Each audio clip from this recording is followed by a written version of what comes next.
그래서 이렇게 글을 쓰게 되었어요.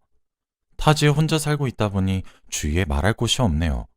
진짜 너무 황당한 일이 있었어요. 황당을 넘어서 너무 씁쓸하고 허무하기까지 하네요. 저는 7년이 넘는 시간을 연애를 했습니다. 제가 재수도 하고 휴학도 했어서 남들보다 대학교를 늦게 졸업했어요. 그래서 26살에 첫 직장을 가졌죠. 저는 그곳에서 남자친구를 만났습니다. 남자친구는 그 당시에 29살로 저보다 3살이 더 많았어요. 남자친구는 엄청 다정다감한 성품을 가지고 있었습니다. 제가 한 번은 실수를 크게 한 적이 있어서 상사에게 엄청나게 혼이 났었는데 그걸 지나가다가 본 남자친구는 비상계단에서 울음을 참으려고 마음을 다스리는 제게 커피 한 잔을 내밀었고 울면 지는 거예요. 다음번에 더 잘해서 칭찬받으면 되죠. 라고 위로해 주었습니다. 저는 그런 모습에 첫눈에 반했답니다. 저희가 일한 곳은 게임 회사였는데 규모가 어느 정도 있는 중견기업이었어요. 저의 엄청난 대시로 저희는 연애하기 시작했습니다. 그렇게 그곳에서 3년 정도 같이 일을 하다가 제가 운 좋게 외국계 기업으로 이직을 하게 되었어요. 이직을 하게 되자 저는 전 직장에서 받았던 연봉보다 더 높은 금액을 받았지만 업무 시간은 확실히 많이 줄더라고요. 일단 남자친구와 같이 일했었던 곳은 야근이 정말 잦은 곳이었거든요. 어떨 때는 주말도 없이 소처럼 일만 해야 하고 그랬어요. 한 번은 저희 회사에서 개발 중인 게임 출시를 위해서 제가 약 2달 동안 주말도 다 반납하고 회사에서 거의 살다시피 일을 한 적이 있습니다. 그랬더니 건강이 먼저 상하더라고요. 저는 결혼도 해야 하고 임신도 생각을 해야 하는 나이인데 라는 생각에 미치게 되었죠. 일을 이젠 그만둬야 될까 고민하다가 그냥 이직을 준비하게 되었던 겁니다. 저는 정말 피나는 노력 끝에 이직에 성공했죠. 외국계 회사에서 일을 한다는 것은 상상했던 것보다 더욱 삶의 질이 높아지는 일이었어요. 일상생활에 여유가 정말 많이 생겼거든요. 남자친구는 이직에 성공한 저를 보고 이직을 해보려고 노력을 했지만 뜻대로 되지 않았습니다. 수차례 실패를 거듭하더니 이직하는 것은 포기했죠. 원래 저희가 같이 다니던 회사도 나쁘지 않은 곳이니까 경력을 쌓겠다고 하더라고요. 저는 남자친구의 결정을 응원했습니다. 참고로 말을 하자면 저는 게임에 나오는 배경이나 이런 것들 디자인하는 일을 해요. 남자친구는 소프트웨어 개발 쪽에서 일을 하고요. 같은 분야에서 일을 하지만 하는 일은 완전 반대라서 업무적으로 부딪히지는 않습니다. 남자친구는 어느 순간부터 태도가 바뀌었어요. 다정다감한 모습은 사라졌고 어느 순간부터는 제 성공을 배아파했죠. 원래 남자친구가 저보다 연차가 있어서 연봉이 조금 더 높았는데 제가 이직을 하면서 남자친구의 연봉보다 더 받게 되었고 아무래도 저는 기업이 외국계다 보니까 근무 시간이 9시부터 5시까지 일을 해요. 그리고 야근을 하게 되거나 주말에 일을 하게 되면 다음날 휴가를 주기도 하고요. 쉬라고 말이죠. 반면 남자친구의 회사는 칼퇴근할 수 있는 날은 거의 없다고 봐도 무방합니다. 저는 여유로워진 반면에 남자친구는 여전하게도 일에 치여 사니까 아무래도 제가 혼자 있는 시간이 많아지더라고요. 그래서 여러 가지 취미 생활을 하게 되었는데 그걸 너무 배아파했습니다. 그전에는 같이 회사에 남아서 일이랑 씨름하고 있는데 자기가 열심히 일을 하고 있을 때 저는 좋아하는 취미 생활을 하고 있으니 제가 너무 얄밉다고 하더라고요. 저는 그 말을 듣고 처음엔 제가 경솔했다고 생각을 했고 최대한 티를 내려고 하지 않았습니다. 입장을 바꿔보면 남자친구가 오려고 바랬던 회사에 다니는 제가 얄미워 보일 수도 있을 것 같았기 때문이죠. 사실 조금 억울한 적도 많았어요. 전 취미만 즐기는 것도 아니거든요. 저는 일에 대한 욕심이 많아서 틈틈이 자격증 공부나 일에 도움이 될 수 있는 것들을 공부하는 편입니다. 특히 저는 디자인을 하는 쪽이라서 항상 창작을 해야 하기 때문에 다양한 분야에서 영감을 얻으려고 하는 편이죠. 그렇지만 저의 이런 노력들이 남자친구의 눈엔 항상 놀고 있는 것처럼 비춰지더라고요. 언젠가부터는 너 또 노냐? 라는 말을 입에 달고 살았습니다. 솔직히 억울했지만 일의 강도가 남자친구가 훨씬 센 걸 제가 누구보다 잘 알잖아요. 같이 일한 세월이 3년이나 되니까요. 그래서 야근하는 남자친구 회사에 맛있는 것들을 싸서 찾아가기도 했습니다. 제가 일했었던 곳이라 아는 얼굴들도 많아 불편한 건 없으니까요. 근데 처음에 찾아갔을 때는 감동받았다며 역시 너 하나뿐이라며 좋아했는데 점점 시간이 가면 갈수록 자기야, 온 김에 일 좀 도와줘. 어차피 다 해봤던 일이라서 자기 이거 잘 알잖아? 라면서 본인 업무를 자꾸 도와달라고 하더라고요. 야근에 찌든 남자친구가 안쓰러워서 몇 번이나 도와줬습니다. 근데 그게 화근이 되었나 봐요. 점점 당당하게 도우라고 말을 하기 시작하더라고요. 저는 제 직장에서 퇴근을 하면 제가 이직하기 전에 일했던 곳이자 남자친구의 일터인 곳에 가서 남자친구의 업무를 도와줬습니다. 아무런 대가도 받지 않고요. 솔직히 제가 도와주는 건 순전히 저의 호의인데도 남자친구는 당연스레 저에게 일을 시키더군요. 남자친구뿐만 아니라 거기서 일하는 제 전 직장 상사들도 저를 점점 아랫사람처럼 부려먹기 시작했어요. 그러다 보니까 점점 저도 기분이 나빠졌죠. 저는 원래 제가 조금 도와주면 같이 데이트할 수 있는 시간이 나기도 했고 힘들어하는 남자친구의 짐을 조금 덜어주고 싶다는 마음에서 시작된 배려였는데 어느 순간부터 제가 도와주는 건 당연하게 굴더라고요. 하루는 제가 몸이 너무 좋지 않았습니다. 그래서 남자친구의 일을 도와주지 못한다고 하니까 옛날 같았으면 헐, 자기야 괜찮아? 야근? 병원은 갔다 왔어? 라면서 호들갑을 떨면서 걱정을 해주었을 텐데 저보고 그러게 그럴 줄 알았다. 몸 관리를 잘했어야 될 거 아니야. 나이가 몇인데 컨디션 조절을 그렇게 못해? 라는 겁니다. 아니 제가 컨디션 조절을 누구 때문에 못했는데요. 그러면서 점점 말을 밉게 하기 시작했어요. 또 남자친구는 자꾸 제가 통 큰 여자친구이기를 강요하더라고요. 제가 주말과 야근이 거의 사라지다시피 한 것은 맞지만 그렇다고 해서 업무의 강도가 쉬워진 것은 절대 아닙니다. 저도 힘들게 일해서 돈을 버는데 자꾸 제가 남자친구 팀에다가 음식을 쏘기를 바래요. 근데 그것도 한두 번이어야죠. 게다가 제 옛날 팀도 아니고 남자친구네 팀이잖아요. 그래도 뭐 한두 번 정도야 기분 좋게 낼 수 있었어요. 생색은 물론 남자친구가 다 냈지만요. 그리고 저도 그곳에서 일해서 이직에 성공한 거니까요. 근데 점점 남자친구는 사람들 앞에서 저에게 음식 사는 것을 강요했습니다. 아주 당연스레 말이죠. 빈도가 잦아지기 시작했어요. 시간이 지나니까 본인이 알아서 배달 음식을 시키고 저에게 계산을 하라며 턱짓으로 가르쳤죠. 그럼 여러분들은 거부하면 되지 않느냐고 하시겠죠? 저도 싫다고 거부를 했어요. 그럼 남자친구는 세상에서 제일 불쌍한 사람인 척을 합니다. 너는 퇴근하고 집에 가서 쉬면 되지. 나는 야근해야 돼서 오늘도 일찍 가봤자 새벽에 겨우 들어가서 눈만 잠시 감을 수 있는데 넌 여자친구가 돼서 그 정도도 못해줘? 라거나 너도 알잖아. 여기가 업무 강도가 너무 심한 거. 사랑한다면서 이 정도도 못해줘? 변했다 너. 라면서 세상 제가 제일 나쁘고 매정한 사람으로 만들어요. 진짜 뭐만 했다 하면 변했다. 이런 식으로 대화가 이어지고 그러면서 또 양껏 토라지고 저는 또 달래야 하고 잘못한 것도 없는데 미안하다고 어르고 달래는 것도 점점 지치더라고요. 그래서 그냥 돈을 쓰면 안 그러니 그게 지출은 있지만 쉽고 빠른 방법이었어요. 이직에 몇 번이나 실패한 사실을 알고 있으니 저것도 다 자격지심일 것이다. 시간이 지나면 점점 나아지겠지 하면서 몇 년을 더 만났습니다.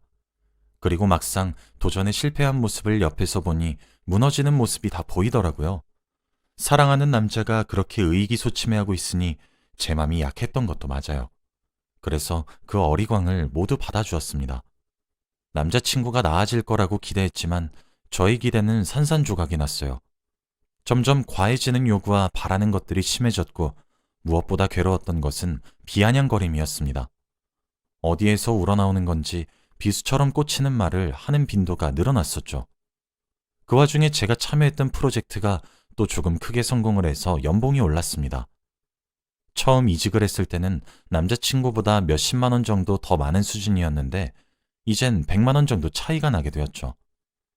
저는 남자친구를 깎아내리거나 얕잡아 보려고 말을 한 것이 아니라 정말 같이 축하를 했음 싶어서 말한 건데 저보고 그걸 왜 말해?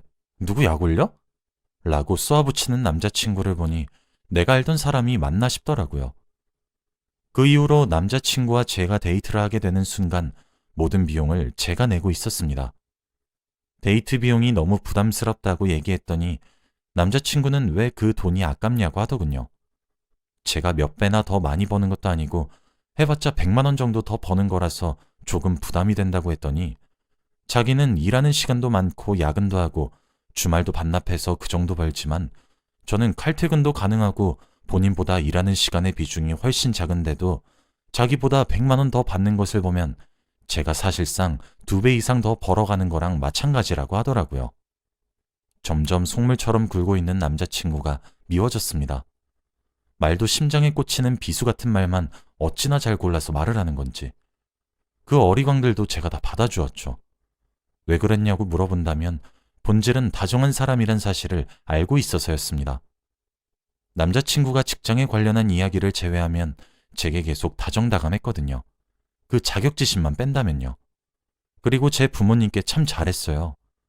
저희 집에 오는 날이면 양손에 바리바리 좋은 것들 싸서 들어오고 자기 전에도 항상 짧은 편지 같은 거를 써주고 그랬거든요.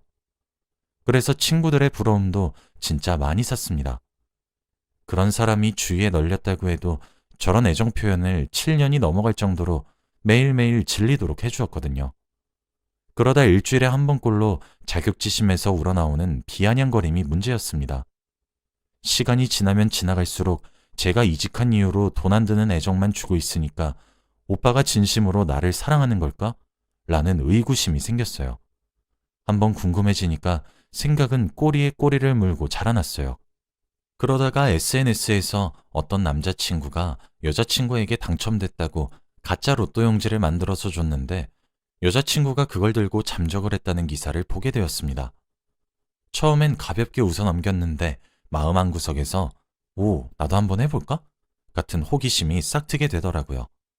그리고 저희가 매일 만지는 게 컴퓨터인데 조잡하게 합성하면 티가 다 날 테니 그거 하나를 제대로 못 알아보겠나 싶었던 마음도 있었습니다. 그래서 재미삼아 사진을 합성했어요. 그리고 합성도 조잡했죠.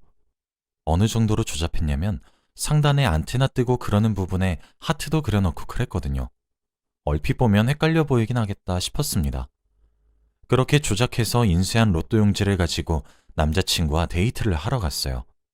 남자친구 회사에 데리러 갔고 남자친구와 데이트를 다 하고 마지막으로 와인을 마시러 갔습니다. 분위기가 좋은 바가 있었거든요. 이런저런 얘기가 오다가 제가 하이톤으로 말했죠. 자기야, 나 로또 당첨된 것 같아. 라고요. 그리고 주머니에 넣어놨던 조잡하고 합성인 티가 정말 많이 나는 종이를 보여주었습니다. 대충 저번 주 당첨번호로 조작했는데 2등으로 했어요. 아마 당첨 금액의 6,800만 원 정도였습니다. 저는 막 깔깔 웃으면서 맞지? 이러고 종이를 줬죠. 남자친구는 종이를 유심히 보더니 한숨을 푹 쉬는 거예요. 저는 사실 바로 합성이 걸리거나 속더라도 저를 축하해 줄 줄 알았는데 남자친구는 와, 당첨금 6,800? 야, 진짜 너는 맨날 뭐가 항상 잘 풀리고 잘 되는 거야? 라며 웃으며 기뻐하기보다는 두꺼비처럼 두 눈만 꿈뻑거리면서 부럽다만 중얼거렸거든요. 저는 기사에서 봤던 대로 잠시 화장실 갔다 온다고 하고 화장실에 갔어요. 체감상 한 5분 정도 지난 뒤에 화장실을 나와 자리로 돌아갔는데 남자친구가 사라져 있더라고요. 처음엔 화장실 간 줄 알았습니다. 10분 정도 더 흐르자 남자친구의 옷과 가방이 사라졌다는 사실을 알게 되었죠. 저는 남자친구에게 연락했습니다. 지금 어디야? 그날 남자친구는 답장을 하지 않았어요. 저는 설마 했어요. 처음엔 화장실에 옷이랑 가방을 들고 간 줄 알았어요. 중요한 게 들어서 들고 들어간 걸 수도 있지 하며 점원을 불러 남자 화장실에 남자친구가 있는지 봤는데 없더군요. 가게에서 남자친구가 사라졌다는 사실을 알고 나니까 아, 로또 용지를 그냥 들고 도망쳤구나 라는 생각이 와닿았습니다. 전화를 걸어도 음성사서함으로 연결된다는 소리만 들려왔어요. 진짜 믿기지가 않더라고요. 그날은 잠을 깊이 자지 못했습니다. 솔직히 남자친구가 원망스럽거나 그런 마음이 아니라 내가 정말 커다란 잘못을 했구나. 내가 왜 그런 장난을 했지? 시간을 되돌리고 싶다. 남자친구는 언제 다시 나에게 연락을 할까? 아, 나 진짜 어떡하지? 이런 생각밖에 들지 않았어요. 다음날 아침이 밝았고 회사에 출근했지만 여전히 일은 손에 잡히지도 않았습니다. 퇴근 시간이 다가와서 퇴근 준비를 하다가 습관적으로 휴대폰을 켜 남자친구에게 자기야, 나 이제 퇴근해 라고 연락을 보내고 있었는데 남자친구가 어제 어디냐고 묻던 제 연락을 그때 읽더라고요. 그래서 퇴근한다고 연락을 바로 보냈더니 또 바로 읽었습니다. 그러고 한참 동안이나 답장이 없었어요. 저는 회사랑 집이 버스로 30분 정도 걸리는데 집에 도착해서 씻고 잠옷으로 갈아입을 때까지 남자친구는 제게 연락을 하지 않았습니다. 밤 11시쯤 되자 남자친구에게 연락이 왔어요. 너 로또 용지 이거 합성했니? 이렇게요. 저는 맞아. 내가 했어. 라고 답장을 보냈습니다. 남자친구는 왜? 라고 물어보더라고요. 저는 너무 답답해서 전화를 걸어봤지만 남자친구는 전화를 거절하고는 나 진짜 너랑 전화할 기분 아니니까 카카오톡으로 말해. 라고 답장이 왔어요. 저는 나는 그냥 요즘 오빠랑 나랑 같이 하하호호 웃고 즐겁게 하루를 보냈던 날이 너무 오래된 것 같아서 장난친 거야. 그리고 사실 용지를 보면 알겠지만 상단에 하트 그려놓고 그래서 자기가 당연히 합성한 거 바로 눈치챌 줄 알았어. 라고 했죠. 남자친구는 너 사람 가지고 장난치지 마. 내가 너 얼마나 떵떵거리고 살 건지 두 눈 똑바로 치켜뜨고 지켜볼 거야. 사람이 힘들어하는데 무슨 이딴 장난을 치고 앉아있어? 진짜 어이가 없다. 헤어지자. 2번 다시 연락하지 마라. 라고 답장이었어요. 솔직히 사과할 생각이었는데 남자친구가 한 말을 되짚으면 되짚을수록 점점 화가 나더라고요. 솔직히 저는 이직 후에 4년 정도를 남자친구의 자격지심, 비아냥, 어리광 싹 다 받아줬어요. 데이트 비용도 제가 전부 냈고요. 남자친구를 정말 사랑하지만 그렇다고 해서 제가 비위를 맞춰야 되는 것이 당연한 건 아니잖아요. 억울했던 저는 답장을 보냈습니다. 아니 그래, 내가 짓궂게 장난쳤던 건 미안해. 근데 내가 오빠한테 이런 말들을 들을 정도로 커다란 잘못을 한 거야? 오빠가 냉정히 보기에 그 종이 얼마나 조잡해 보여? 그리고 만약에 그게 진짜 로또 용지였다고 가정하면 나는 오빠를 잘 거르게 된 거겠지. 고작 돈 6천만 원에 눈 멀어서 자기 것도 아닌 남의 로또 용지를 훔쳐 달아난 사람을 거른 게 되니까. 라고요. 남자친구는 진짜 장난도 정도가 있지. 라고 답장이 왔고 저는 오빠야말로 적반하장도 유분수지. 남의 물건 훔쳤다가 진짜가 아닌 거 알게 되니까 왜 오빠가 배신감 들어해? 애초에 훔쳐간 건 오빠였잖아. 짓궂었던 장난이란 건 인정하고 있지만 난 정말 순수하게 오빠랑 나랑 요즘에 웃은 일이 없었던 것 같아서 작은 이벤트처럼 한 거였어. 오빠가 다시 연락 와도 이젠 내 쪽에서 오빠를 거절할 거야. 2번 다시 연락하지 마. 라고 답장을 보내고 모든 연락을 다 차단했습니다. 솔직히 자격지심만 빼면 정말 다정다감하고 괜찮은 남자라 제가 많이 좋아했었거든요. 미래 배우자로 이 사람을 생각할 정도였습니다. 이 일을 계기로 관계는 정리가 되었지만 남겨진 저는 정말 허무하고 씁쓸함만 남은 것 같네요. 저는 결국 돈 6,800만 원에 팽당한 것이니까요. 만약 그 용지가 진짜 용지였다면 남자친구는 그대로 잠수를 타고 난 이후 저를 찾아오지도 연락을 하지도 않았겠죠? 이 글을 끝으로 제게 남아있던 마지막 미련을 훌훌 털어내보려고 합니다. 그리고 생각했던 것보다 배신감이 크기 때문인지 마음을 정리하는 게 수월하기도 하네요. 순수한 호기심에 시작한 장난이었지만 결과적으로는 제 인생에서 별로인 사람을 걸러낼 수 있었던 계기가 된 것 같아요. 그래도 그 사람도 행복하게 살았으면 좋겠네요. 자기 비하와 자격지심에서 벗어나길 바라는 마음이에요. 긴 글을 읽어주셔서 감사합니다. 이렇게 사연을 적어보니 좀 더 객관적으로 상황을 보게 되는 것 같아서 참 씁쓸하네요. 여러분들은 꼭 예쁜 사랑을 지키시길 바라며 이만 글을 줄여봅니다. 감사합니다.